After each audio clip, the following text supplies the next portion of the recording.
তখন বাজে ঘড়ির কাঁটার সকাল 5টা। তো তখন আমি ঘুম থেকে উঠে চলে গেছিলাম মর্নিং ওয়াক করতে।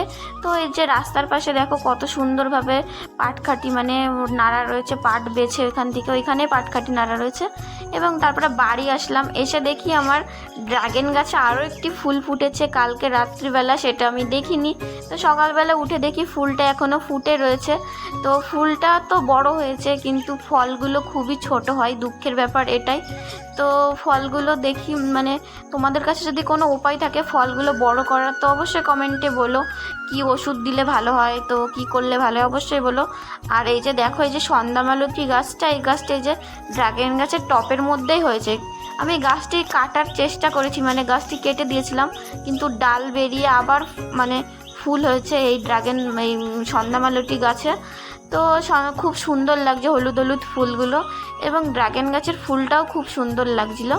তো এই যে ড্রাগন গাছের পাশেই রয়েছে তোমার নয়নতারা গাছ, এবং নয়নতারা গাছটি মানে খুবই সুন্দর ফুলগুলো, এবং মা এখান থেকে পুজোর জন্য ফুল তুলে নেয়। তো তারপরেই দেখো এই যে মোটর ভ্যানে এই যে ডাটাগুলো সাজানো রয়েছে, জেঠুদের ডাটা।